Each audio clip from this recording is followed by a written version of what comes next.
All right, welcome back to class. Today I have the honor and the pleasure to sit down with Herb Elfring.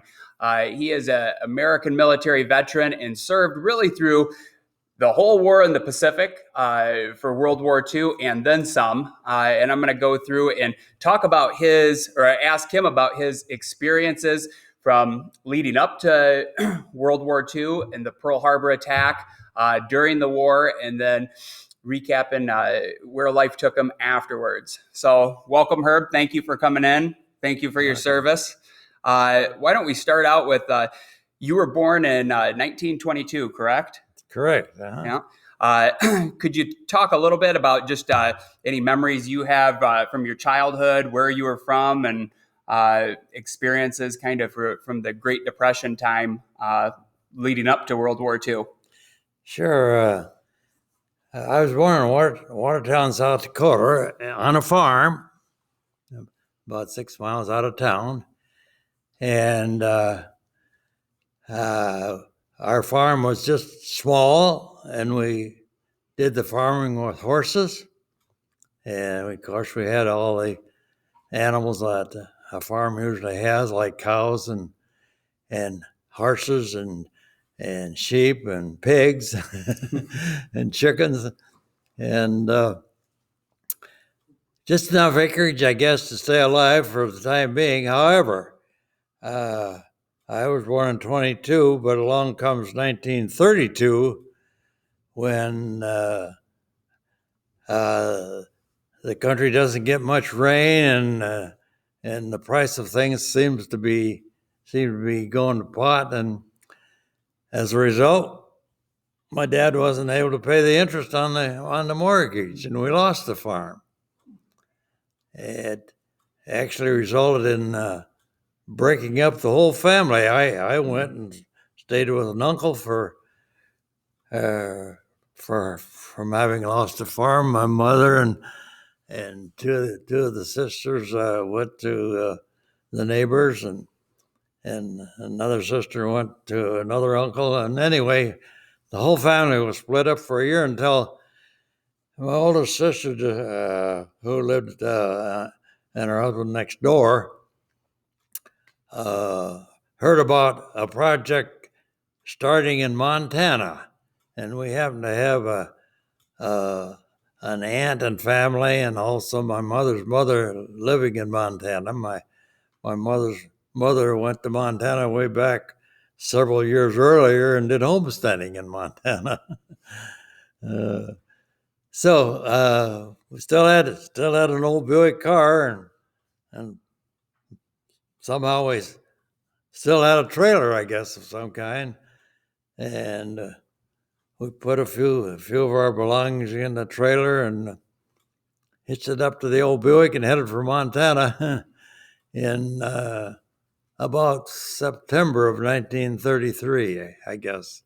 What part of Montana did you guys move to? And we moved to Glasgow, Montana, up in the northeast corner, so to speak, of the state, and went there on the hopes that the Fort Peck Dam across the Missouri River would be authorized, and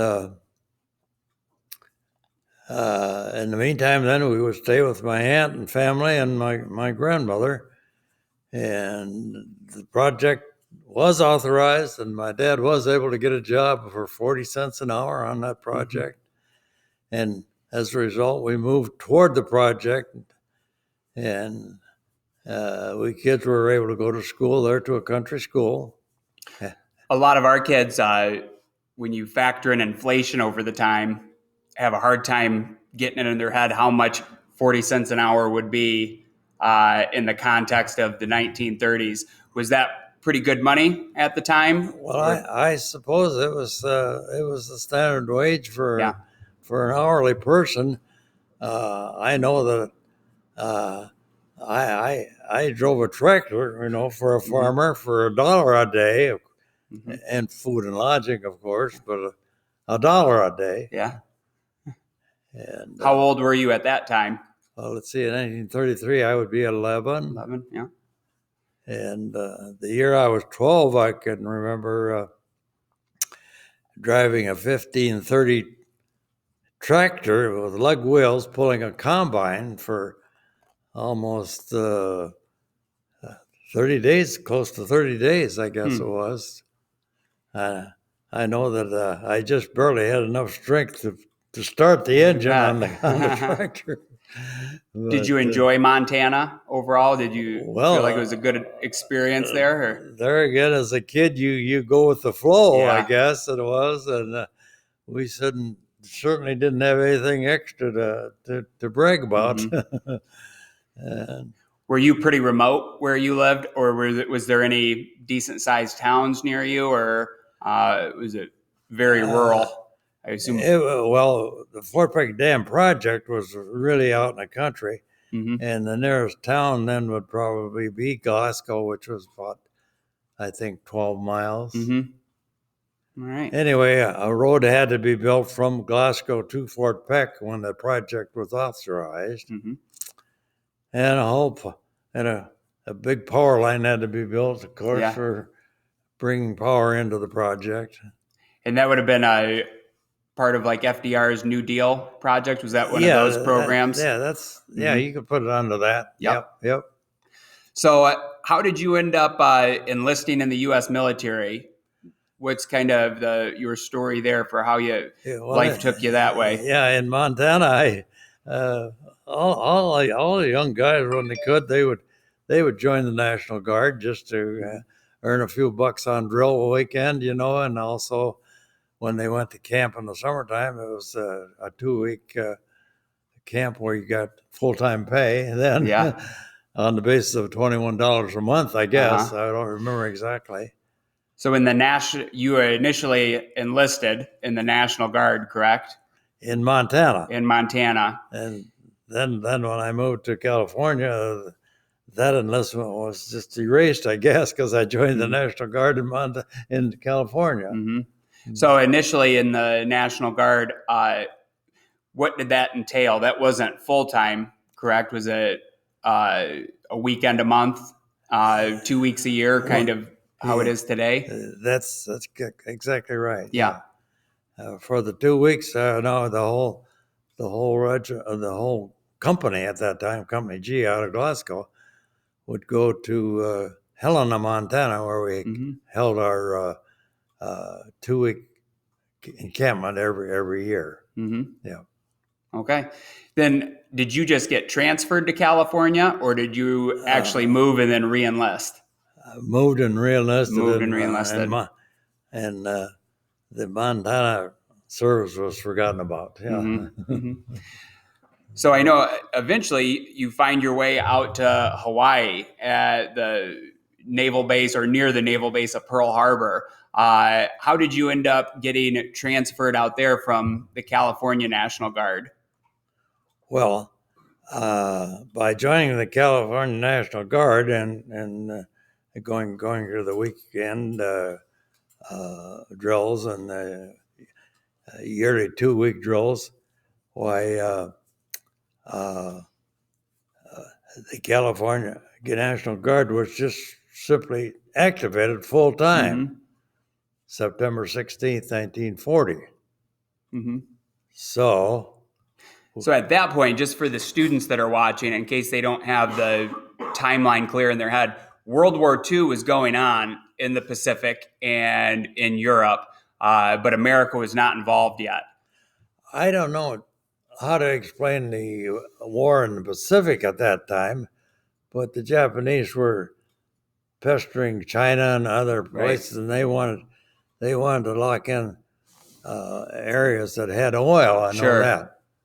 And that's something that I covered quite a bit in class, that Japan wanted to have a self-sufficient empire, and they relied on America for oil, but eventually we cut off the oil supply to them, so that highly motivated them to find islands where they would have their own oil source. And we cut off our iron supply too, I guess. Yeah. Mm-hmm. So right, we were angry about what they were doing in China and other Yeah. parts of Asia. So, Yeah. you were at Pearl Harbor by 1940.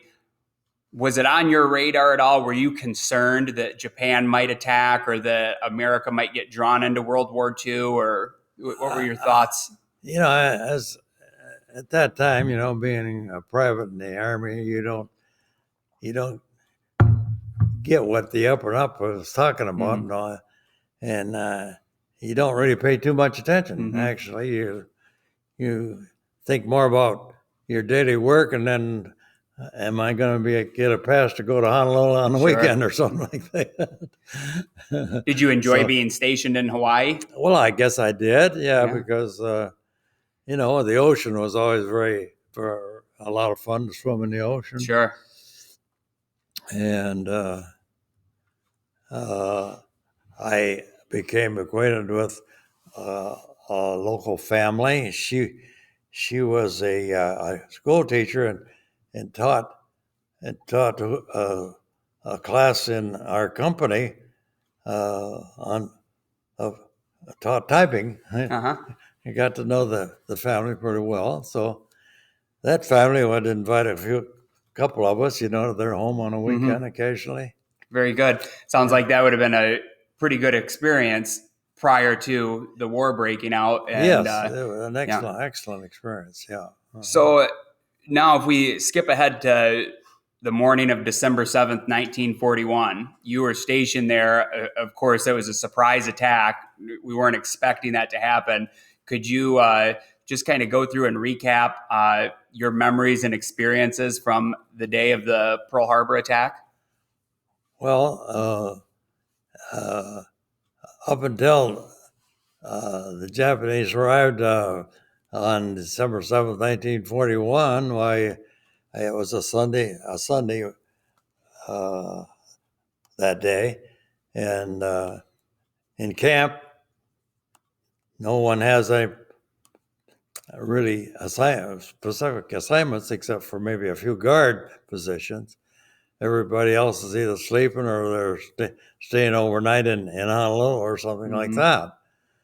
So as a result, I was up and had breakfast and was reading the bulletin board on the corner of our barracks when I heard this plane coming, but didn't pay too much attention until it laid a line of strafing bullets about 15 feet away from me. And when I looked up and saw the plane, why, I saw this red ball on the fuselage and realized then it was a Japanese plane. Well, it was only just a few minutes until the word got out that the Japanese were attacking us. And So the first that you realized that an attack was actually happening was a plane, a Japanese Zero coming in and strafing right by you? that's exactly right. There was absolutely no indication by anyone that we were under attack, even though you could hear bombing and a lot of noise toward Pearl Harbor, but we couldn't see what was going on because we were like 3 or 4 miles away. 3 or 4 miles away. Yeah. So, and there are numerous military installations on the island, correct? Yes. Yep. And the Japanese knew exactly where all those military positions were. Like in the middle of the island was a infantry development called the well, now I don't remember. Anyway, Wheeler Field was an air base up in the center of the island, and Schofield Barracks was the place where the infantry divisions were located. And the Navy had positions over on the other side of the island, and the Marines had another place over on the other side of the island. And so the Japanese knew where everything was that was military, and they annoyed every place. Sure. As they came through in a few waves and hit, targeting like the biggest ships first and then moving progressively to other targets. I don't know what their plan was in Pearl Harbor exactly. Yeah, but so once the attack was over after a few hours by afternoon. Uh, what was it like in the aftermath of the attack? What was your experience that afternoon and over the next few days? Well, it was still pretty much. Uh, we had no assignment to do anything toward Pearl Harbor in the way of helping rescue or anything like that. Mm-hmm. So we were pretty much uh, confined to our own camp and being on the alert in case the Japanese did decide maybe to make a landing, which never did happen. I And imagine you were on high alert, probably you and everybody you were with. Uh, would you say, were you pretty concerned that there was going to be an invasion force coming in? well, we had to be alert for something like that. Mm-hmm. The higher ups though thought that if anything was uh, going to happen, especially on the airstrips, they just lined up the planes in order, Yeah. and were expecting something in the way of sabotage of the planes Mm-hmm. more so than they were on an attack. Mm-hmm. I And of imagine course, that must have been a really chaotic and high stress, high anxiety, period of your life there, right around the attack. so for as far as the air bases go, with the planes lined up in a row, it was duck soup for the planes to destroy the planes on the ground. Now that was in FDR's speech to Congress. He said it was an unprovoked and dastardly attack, which Yeah, I think I yeah, would agree with that assessment. yeah. What was running through your head just from the time of the attack on? Could you kind of sum up how you and maybe some of the other guys you were serving with, just overall what your feelings or what was going through your head? Well, uh, after a couple hours, the whole thing was over. Mm-hmm. The Japs were back at the carriers and on their way back home, I guess. But I mentioned earlier that if anything was going to happen, they were going to make a make a landing of some kind, Mm-hmm. over the island, which we had that in mind, but it didn't happen. So Mm-hmm. so things got down to somewhat normal, you might say, Mm-hmm. rather quickly, except with the fact that we didn't know what the heck the Japs Sure. really did have in mind to do, and from Sure. that point on. So from that point, that's the beginning of America's experience in Yeah, World War II, yeah. and we're firmly committed to being on the Allies then and seeing the war through to the end. Uh, from December 7th on, how much longer were you in Hawaii, and then where did you go to from there? Well, first of all, this Japs attack December 8th, and I think our president and Congress declared war on December 8th, didn't they? I believe so. It was within 1 to 2 days. I Yeah. know it was pretty prompt right after. Anyway, so then we just kept in mind what we thought maybe the Japanese were going to do, and tried to be prepared for it. In other words, have our guns in ready position to do Mm-hmm. some firing.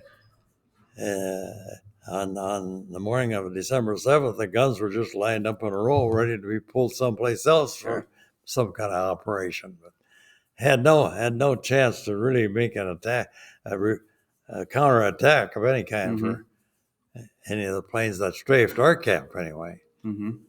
So anyway, uh, we just were on a war basis then, and when June came along, well, we got the orders to go to Fiji.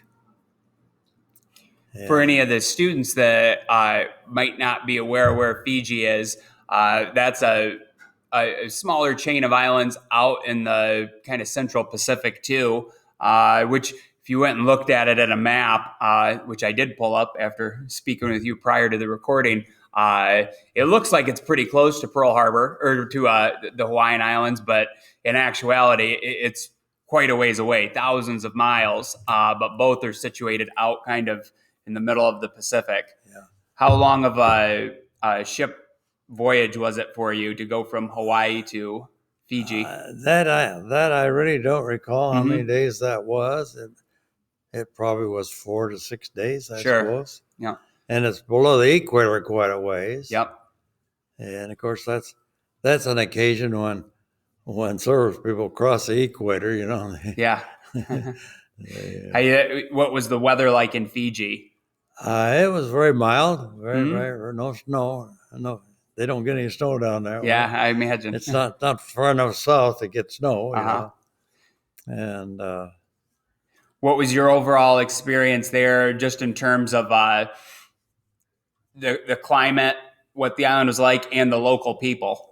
well, the local people, the natives were very friendly, and there was a huge concentration of Indian people, Mm-hmm. and the Indians were the business people, I Mm-hmm. guess.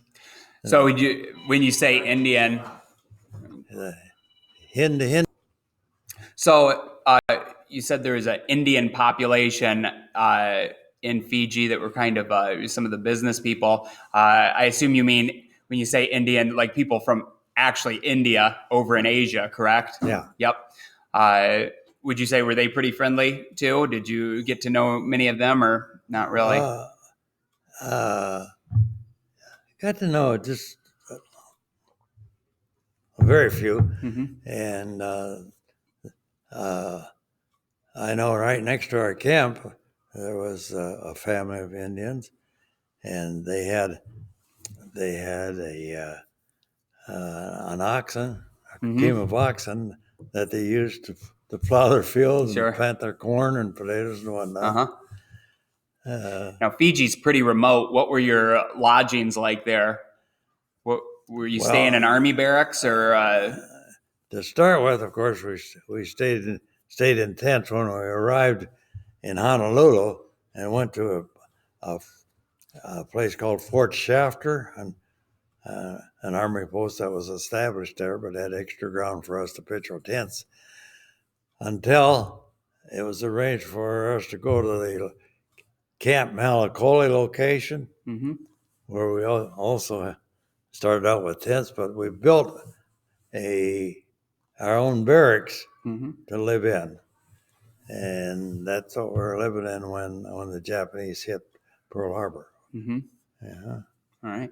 And it was similar on Fiji. You made your own Now lodging. on Fiji, we started out in tents, and then had the native, uh, not the Indians, but the native Yep. Fijians, build grass houses for Uh us huh. with bamboo matting for the floor, and that was pretty good lodging, I guess, Yeah. compared to Kind of compared roughing to it. A yeah, tropical camping trip of sorts, yeah, but. and and the roofs, of course, were pretty thick with bamboo and other grasses and whatnot, so it kept kept a lot of heat out of the Mm-hmm. inside of the of the lodging. Did So you did you have running water? no, we had to haul our own water. Yeah, Mm-hmm. Did you have a pump well then, you know, or? uh, that I think we hauled in our kitchen water and so forth from a well that was located in the area. Mm-hmm. Hmm.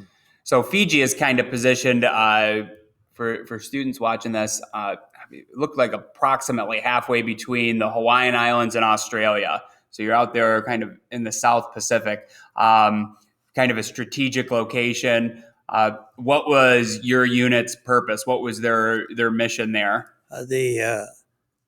The my regiment was called the 251st Coast Artillery Anti-Aircraft, and our mission was to defend airstrips. Mm-hmm. So that's why we were sent to Fiji, And also another reason was that Fiji is kind of on a supply line from Hawaii to New Zealand and Australia. Mm-hmm. So they definitely expected the Japanese to probably try to land on Fiji, which never did happen, fortunately. And for students that are watching, if you weren't aware at this time, Australia and New Zealand were not independent countries. They would have been part of the British Empire, and Great Britain's another allied country. So that's kind of friendly territory and a base of operations where we would want those supply lines open from the continental United States to Australia and New Zealand. Now, I think you had mentioned, was Fiji where you began to do officer training? Yes. Because you started when you enlisted, you came in as low man on the totem pole, correct? You were a private. Right. Yep. And then how did you start climbing up through the ranks there? What was that experience like going to officer training? Well, it was a challenge. It was a challenge. A young kid out of high school, without any particular college experience. Had one semester at San Diego State. But it was a challenge. My experience was pretty much so far in the artillery, and that was an infantry-oriented officers candidate school. So it was 3 months of a grueling experience. 3 months of learning, but it turned out okay. And to put that in perspective for you, he was born in 1922, and then by that point, right at the Pearl Harbor was right at the end of the year in 1941. So now, by the time he was in Fiji, that'd be 42. So he'd be 20 years old, if I'm doing the math correct. Yeah. So you were in Fiji for a while, and you did your officer training there. Where was the next stop? From Fiji, we were deployed to the Solomon Islands, specifically the island of Bougainville, and our job again there was to defend an airstrip that had been built for our planes to make attacks on islands to the north of the Japanese were occupying. So, do you remember? Was that still 1942 when you would have got to the Solomons? To the Solomons, it would be no, that would be 1943.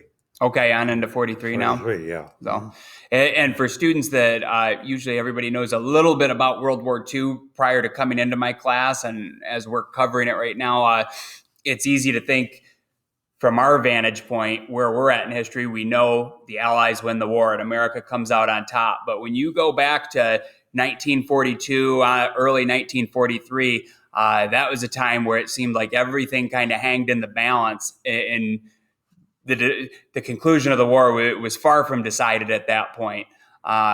So now that you're in the Solomon Islands, and at this point you would be a lieutenant, correct? Yes. Yeah. Okay, so now he's an officer.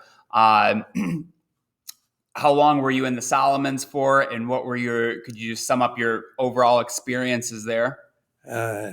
We were there from, let's see, the end of 43 until almost the end of 1944 in the Solomons. So about a year in the Solomons? Yeah. Okay. And there again, our job was to defend the airstrip that had been built for our planes to make attack on Japanese occupied islands to the north of the Solomon Islands. Well, and I assume the Solomon Islands were still pretty hot and tropical. Is it a similar climate to Fiji, or quite a bit different? I think it was. It's a little bit farther north, but I think it's very mild. Very mild climate. Yeah. So now the Solomons, in our pre-conversation, you'd said that there were actually Japanese soldiers or some Japanese units there, unlike Fiji, which would have been all friendly territory and totally under Allied control. Right. Did you have any experiences at all, you or the unit you served with, coming into contact with the Japanese? Well, the Japanese were still on another side of the island when we were there, and the U.S. had two infantry regiments, the 37th and the American divisions, were there for any operation, any attack by the Japanese, because we didn't want we wanted to maintain that airstrip so we could use that for further attacks to the north. Anyway, it was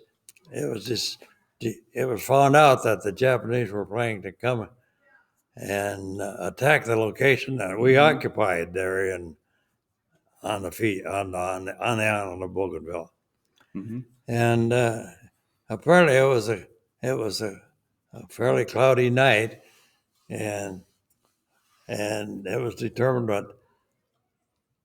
that if we could just shine our searchlights up on the clouds and reflect a little light down where the Japanese were planning to come in, why our infantry would really have a heyday in stopping them, which is what happened.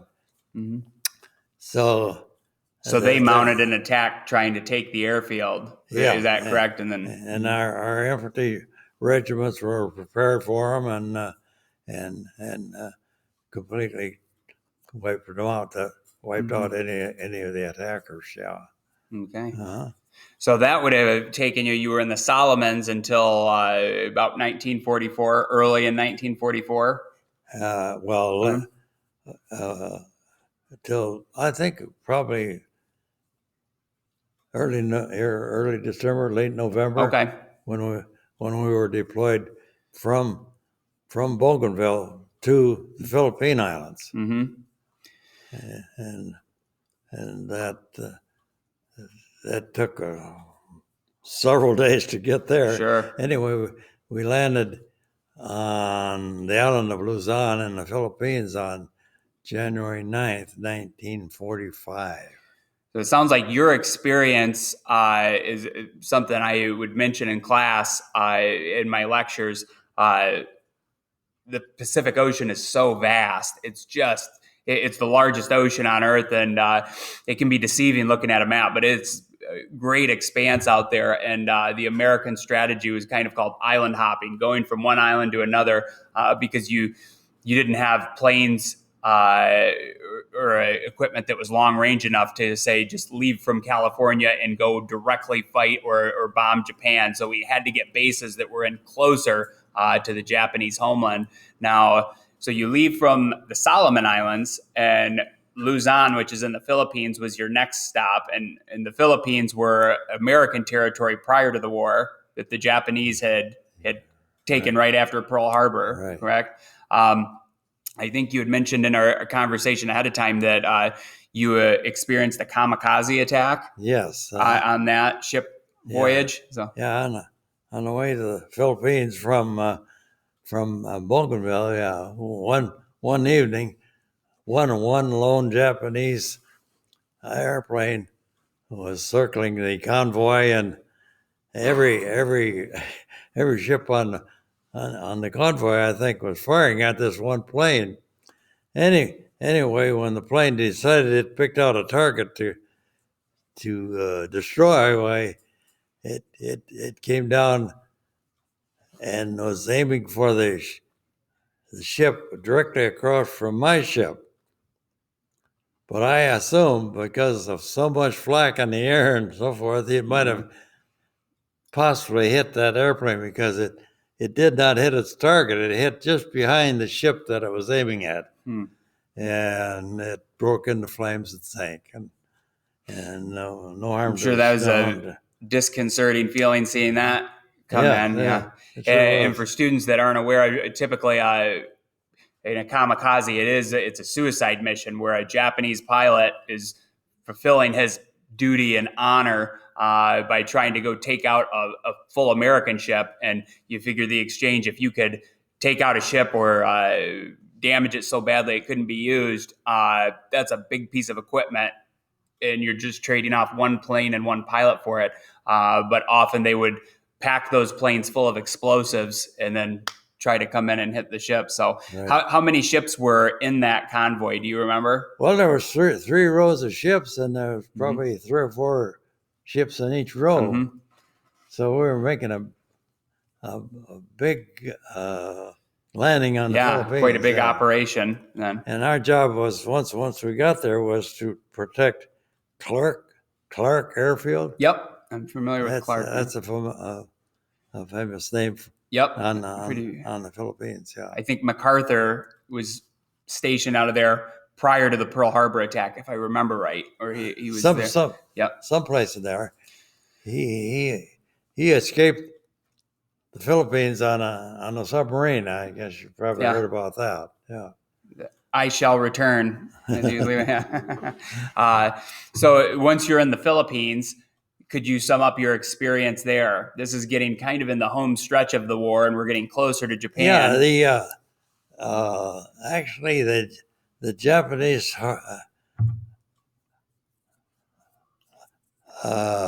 ability to get far enough south anymore, as far as the Philippines, they were pretty well cleaned up. So we didn't really see very much action on the Philippines. Sure. Yeah, and we actually wound up making our way down to Manila to do whatever assignment we were assigned in the Manila area before I had the opportunity to come home for reassignment. So in the Philippines, did you have many experiences with the native Filipino people? Did they seem pretty happy and receptive to seeing American troops back instead of the Japanese? They were very happy. Yeah, very happy. Our problem was there were still Japanese individual snipers that were in the area, and they gave us more trouble than any of the Japanese planes that we were there to defend ourselves against. And we actually lost a couple of fellows that were hit by snipers. Now, you would have been in the Philippines then on until 1945. Is that correct? From January 1945 until July, when I left for reassignment. So you had spoke about, and you were able to qualify to come back home. And for those of you, if you lost track of this, you initially were stationed out in Pearl Harbor prior to the attacks in 1940, correct? And it's not until now 1945. So for 5 full years, he hasn't been back to the continental United States or seen any loved ones, which is a very long stretch. How was it? What was the procedure for you being able to qualify to come back home? Throughout the war, military was given a points for various reasons, for time served or whatever. I had like 125 points built up for myself, which was more than adequate for reassignment back to the United States. So I had a choice of either doing that or staying there and possibly going on to Japan, as the war drug on. So I chose to go back to the States for reassignment. And how did it feel coming back home after being away for 5 years? Well, coming back home and sailing underneath the Golden Gate Bridge in San Francisco was a feeling that's hard to explain. It's unreal. But anyway, from there I was able to get home to Montana to see my folks and be on leave. And August 6th, I was home when we dropped the first bomb on Hiroshima. And August 9th, we dropped the second bomb on Nagasaki. And as a result of that, I guess we must have had the feeling that the war was the end was in sight. That must have been So quite a relief, I would it, imagine, yeah, thinking that this long ordeal and the war was finally coming to a close. I'm sure. I'm sure it was. Now, you were still in the military and active duty, correct? Even though you were home on leave. So, Exactly. Yeah. had that not played out that way and used the atomic weapons, for if you haven't got this yet from class, I know it's something that I'll be covering soon. The Japanese were far different from the Germans, where when they were told not to surrender, Hitler gave those orders to the Germans, but by and large, once the situation became hopeless, most of the German army did surrender. The Japanese, that was not the case, and the war could have dragged out quite a bit longer. So, would you have potentially been redeployed back over to Japan if it had not ended with the A bombs? Yeah, that's a possibility. Yeah. That's a possibility. Yeah. That must have been a rough prospect, thinking about going back over after 5 years of. But being home on leave, I got orders to report to Fort Leavenworth, Kansas, for separation from the service. So Mhm. so the army and the rest of the military, I guess, felt that the end was in sight. Yeah. So So you got your official discharge while the war was still going, or was it right after the war? well, I had 2 months of terminal leave that I did not have an opportunity to take at any time. So my actual separation from the service was November 18th, 1945. Mm-hmm. So the war is now over. Quite an experience and story that you had over there. I really appreciate you coming in and sharing it with us. Could you tell us, where did life take you once you were discharged from the military and World War II is concluded? Where was your first stop after officially being out of the military? Well, my first stop was back to South Dakota, where I had a sister and a brother-in-law that were farmers, and Mm-hmm. I went back just to do some pheasant hunting, I guess, Yeah. for a while. At that time, the pheasant season in South Dakota went from September to January, and that was fun. But in the meantime, I made arrangements to go to school at the University of Michigan in Ann Arbor. So prior to you coming to U of M here in Michigan, had you ever been to Michigan before that? No, I hadn't. How did you end up? So you used the GI Bill to pay for college, correct? Yes, yeah, right. I'd say you definitely earned that. Well, what made you decide to choose U of M? Well, I was in the service with some fellas from Michigan, and they always presented a pretty good picture of Michigan and There you Ann go. Arbor, and I said, well, being on the GI Bill, I could choose any place I wanted to go, I think, Yeah. and so I chose Ann Arbor. Was it a good experience? College life at U of M? Well, I think so. Mm-hmm. You know, going to college as a freshman at age 22 or something like that, Mm-hmm.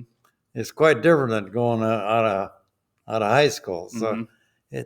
it's more looking toward a job, I guess, at the Yeah. end, rather than a good time and all that kind of stuff. Honestly, I think I've heard, and in talking with people through life, I think you take the education more seriously. Yes. Once you've had, I mean, even just being a little bit older, but you had a lot of life experiences up to that point that most average college kids wouldn't have had. Yeah. So true. And I got married in 1948. So, Mhm. so So you were worked out. married while you were still at U of M? Yeah. All right. Yeah. Michigan girl, was it? Did you Yeah, meet her, your wife at? She was actually born in Texas, I guess. Okay. But I think moved to Michigan when she was very young. Mm-hmm. Mm-hmm. When did you So, graduate from U of M? February 1950. Very good. Yeah. So And then what was your degree in? What did you major? In electrical engineering. Mm-hmm. And I got a job with the Consumer Power Company starting in February 1950. So that's what brought you to Jackson, huh? That brought me, Yeah. my wife and I, to Jackson. She was pregnant, and we had our first girl in August Uh-huh. 1950. Wonderful. Yeah. So then you lived in Jackson the rest of your life and Yep. raised a family here? I did. Wonderful. We So. had a real good, we had good friends, close to school, and the kids are all self-supporting. And Well, I'm glad that you're the servicemen that were from Michigan represented the state well and convinced you to come here. So it was a gain for the state and our area. Well, everything's worked out fine for me, so I can't complain. And kids are, like I said, are all self-supporting, and the kids are all healthy, and it's hard to imagine it could be any better. Yeah. Wonderful. Well, I think you're a perfect example of why your generation has been often called the greatest generation. Man, there's not many people that I think would be ready to go through the struggles that your generation did, from childhood through the Depression on into a war that really is kind of unparalleled, the scale of the conflict that World War II was, and serving that much time overseas and being away from your loved ones. So let me say, it's been a pleasure talking to you. I thank you so much for coming in and sharing your story, and thank you very much for your service. Well, I'm happy to be here talking with you. All right. Bye-bye. Thank you, Herb. You're welcome. Take care.